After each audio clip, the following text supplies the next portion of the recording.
Very good afternoon दोस्तों। और जैसा कि आप जानते हैं कि भारत और यूनाइटेड किंगडम इंग्लैंड के बीच में एक एफटीए होने जा रहा है, फ्री ट्रेड एग्रीमेंट होने जा रहा है, जिस पर बातचीत दरअसल पिछले एक साल से करीब करीब चल रही है। और पिछले साल डेढ़ में आपने देखा होगा कि अक्सर इंग्लैंड में प्राइम मिनिस्टर चेंज होते रहे, कभी ये आए कभी वो आए, दो तीन प्राइम मिनिस्टर लगातार चेंज हो गए।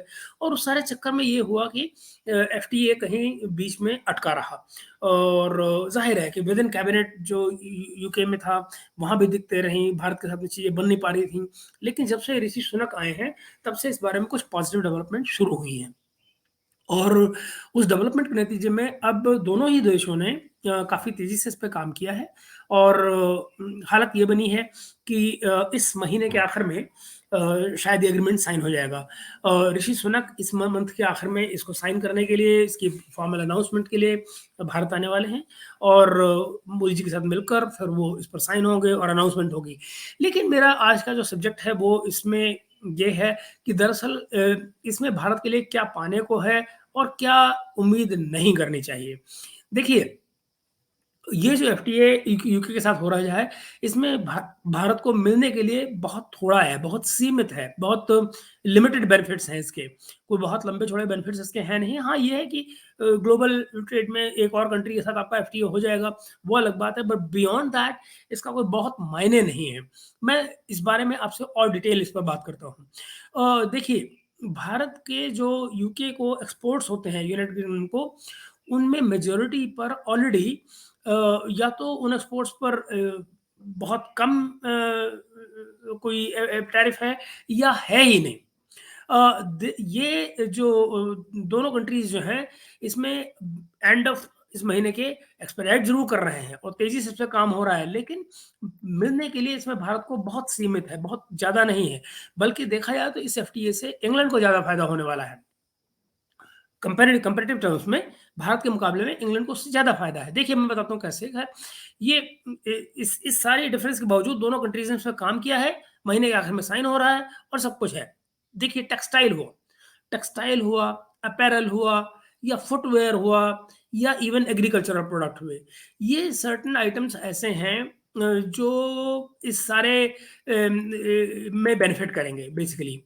जो सब्सटेंशियल ग्रोथ है जो इंडिया का जो एक्सपोर्ट है यूके को, उसमें वो दरअसल डिपेंड करेगा प्रोडक्ट की जो क्वालिटी इंप्रूवमेंट है उसके ऊपर ज़्यादा डिपेंड करेगा, बजाय इसके कि जो ठीक है, ये जो हमारी नॉर्मल जो आइटम्स सारे में होती हैं, फुटवेयर हुआ, टेंडरी के प्रोडक्ट्स हुए, अपैरल हुआ, टेक्सटाइल हुआ या इवन एग्रीकल्चरल प्रोडक्ट हुए, इनको ज़्यादा इनमें बेनिफिट मिलेगा। अच्छा, जो लेबर इंटेंसिव प्रोडक्ट्स हैं इंडिया के, उनके एक्सपोर्ट पर कोई लंबा चौड़ा फर्क नहीं पड़ने वाला है। फॉर इंस्टेंस एग्जांपल मैं उसको आपको देता हूँ कि इसमें बहुत उनके लिए क्यों नहीं है। देखिए, इंडिया का जो टेक्सटाइल और अपैरल का एक्सपोर्ट है जापान को, उसका भी एफटीए होने के बाद में कोई लंबा चौड़ा फर्क नहीं पड़ पाया था। 2007 से 2021 तक जो भारत का जापान को एक्सपोर्ट था, वो 2057.7 यानी 257.7 मिलियन से आप देखिए कहाँ 2007 से 2021 में 257.7 मिलियन था ये 2007 में, जो 2021 में बढ़कर हुआ 368.6 मिलियन, जो जिसको आप ये कह सकते हैं कि कम्युलेटिव ग्रोथ रफली 43% की। वेरएज़ जो इंडिया का जो ग्लोबल एक्सपोर्ट है वो इसी वक्त में लगभग 67% बढ़ा। तो आप देख रहे हैं ना डिफरेंस। जापान को जो एक्सपोर्ट बढ़ा वो सिर्फ 43% बढ़ा, जबकि ओवरऑल इंडिया का जो एक्सपोर्ट था ग्लोबल एक्सपोर्ट, वो 67% बढ़ा। दैट मीन्स कि बेसिकली उसमें बहुत कुछ पाने के लिए निकला नहीं उस एफटीए से जापान को। एक मॉडेस्ट इंक्रीज जो जापान के लिए रही है, उसमें आप इसको कह सकते हैं वो बड़े नेचुरल फैक्टर्स से रही है, बजाय कि उसको आप एफटीए के ऊपर डालेंगे। एफटीए से ऐसा उसमें कोई लंबा चौड़ा ग्रोथ जो है भारत को उसमें नहीं मिली एक्सपोर्ट में। जो यूके के एक्सपोर्ट है इंडिया को, उन पे हैवी टैरिफ है इंडिया की तरफ से, स्पेशली जो आइटम्स हैं लाइक कार्स हुई, स्कॉच हुई, विस्की हुई एंड वाइन्स हुए, इन पर बहुत ज़्यादा इंडिया की तरफ से ड्यूटीज़ हैं। एफटीए जो है वो इनको मेजरली रिड्यूस हो जाएंगी वो, तो क्या होगा पोटेंशियली यहाँ पर नई अपॉर्चुनिटीज खुलेंगी, यानी कि जो कार्स को लेकर है या स्कॉच विस्की हुई या वाइन्स हुई इनमें।